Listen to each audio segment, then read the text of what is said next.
Nicole Elkabas's tale of deceit started in 2007 when she shared a heartbreaking narrative on the well-known crowdsourcing website GoFundMe. The GoFundMe was set up by her loving mother who believed that she had cancer. Being in a life or death situation, her situation managed to touch many people's hearts, getting over 700 people to financially support and donate to her cause. Supporters sent money to her GoFundMe as well as her private bank accounts. The list of donors included both kind-hearted people and giving organisations, all of whom felt that they were making a valuable contribution to the worthy goal of saving a life. They had no idea that the money that they contributed would be used for something quite different. Nicole Elkabas, a 42-year-old former fashion consultant at Harrods and a devoted single mother of one, embarked on a significant transition from her previous London residence to the serene coastal town of Broadstairs in Kent. Notably recognised for her unwavering confidence and innate charm, Nicole effortlessly dropped the names of celebrities that she claimed to have close relationships with, including the former owner of Harrods, the esteemed billionaire Mohammed Al Fayed, whom she asserted to have on speed dial, and Sacha Baron Cohen, the celebrated British actor renowned for his role in Borat. Residing as a single mother in the serene environment of Broadstairs, she frequently boasted about her son's enrolment in a prestigious private school.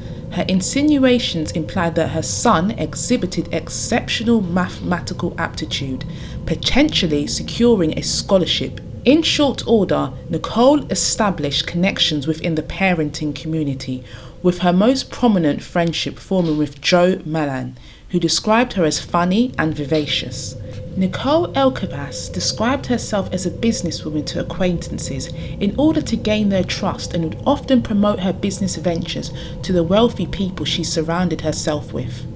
Nicole was also an avid fan of boxing and would casually mention that she betted on boxing matches in large amounts of cash, to the sum of $10,000, displaying her high-risk behaviour. She was extremely active in the Broadstairs community, organising charity events, and was tirelessly trying to prove herself to everyone.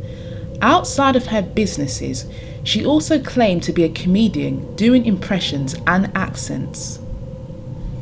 Many of you know, that already know, it's accents is my thing. So we're just going to do a few accents tonight, and I'm going to hand it over to Gigi now, and I hope you enjoy. Anyway, so yesterday, right, I spoke to Dave, and I've kind of come to the conclusion that Dave and I just didn't work. It just didn't get it.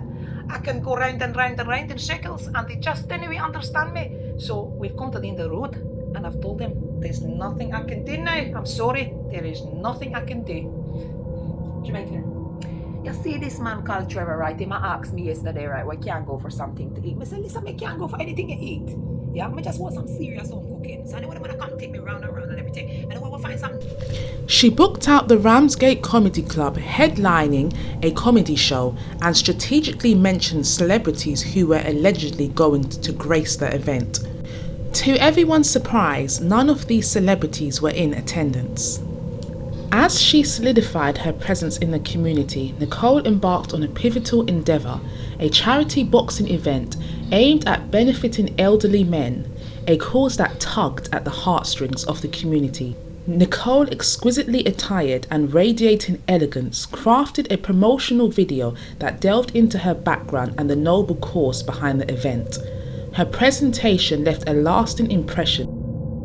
She cleverly inserted celebrity names into the mix to ensure a larger turnout, even though no celebrities made an appearance.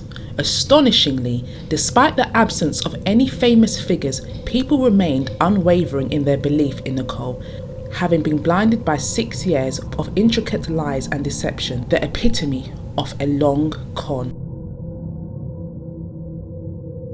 Nicole, in a calculated move, chose a sensitive moment to reveal to her close friend Joe that her ovarian cancer had regrettably returned.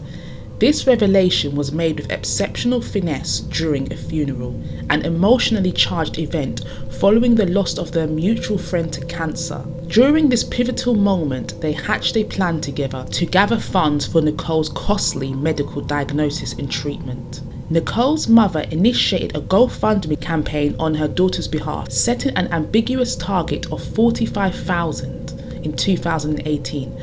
The GoFundMe page meticulously detailed Nicole's previous claim of having undergone 3 surgeries in Spain. Nicole was asking for a whopping $40,000 for the surgical procedures and an additional $13,000 per month for the prescribed medications. Nicole's approach was methodical and designed to instill trust in her unsuspecting victims. She even went through lengths of documenting the specific medications she required alongside other critical information.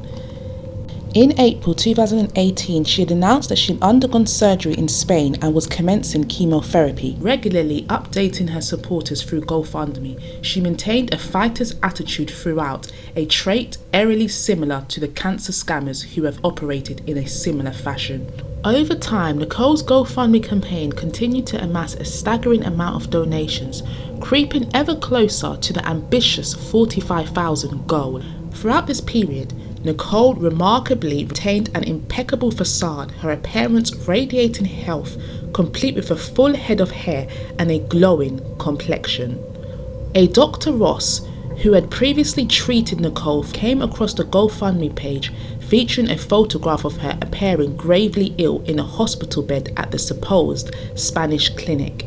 Sensing something was wrong, the doctor took the initiative to refer the matter to the police due to concerns about Nicole's ovarian cancer claim. Dr. Ross, the medical practitioner who had previously overseen Nicole's gallbladder removal, had conducted routine cancer screenings during that period, all of which had yielded no cancer detected.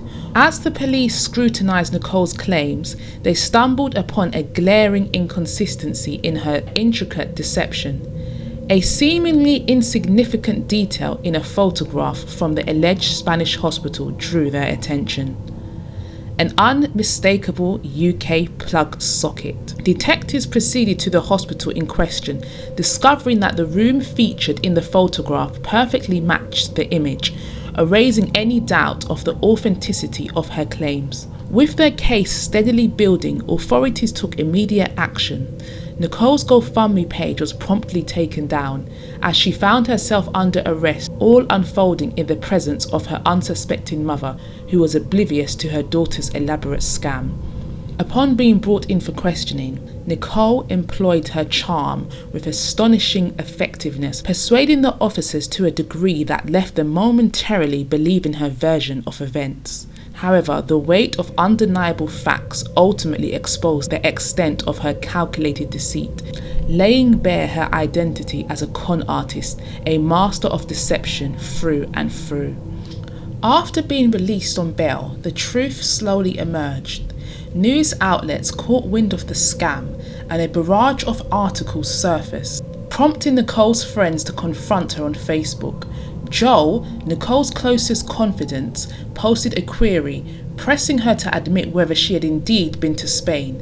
In response, Nicole chose secrecy, avoiding the question and resorting to manipulative tactics, skillfully using the word triggering to deflect the inquiry. The police delved deep into Nicole's financial behaviour and made startling discoveries. She had indulged in extravagant trips abroad, heavy gambling and lavish shopping sprees. Astonishingly, she'd even spent $4,000 on a private box at Tottenham Hotspur Stadium to watch a match. The investigation further revealed that she had been a compulsive gambler, consistently wagering over £60,000 annually, despite having no known source of income. As the investigation proceeded, it became evident that Nicole had never been a patient at the hospital where she claimed to receive cancer treatment.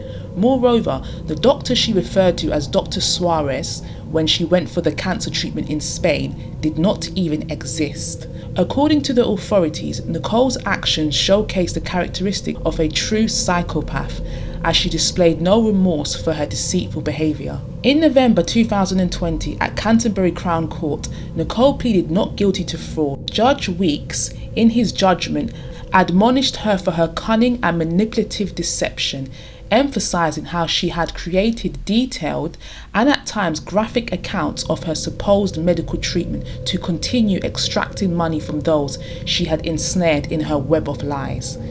He highlighted the stark contrast between her tales of illness and her indulgence in shopping sprees and luxury trips to Italy and Spain, all funded by her victims. In February 2021, Nicole received her sentence of 2 years and 9 months in prison. To this day, the community remains in search of answers, still perplexed by the motivations behind her elaborate and heartless deception.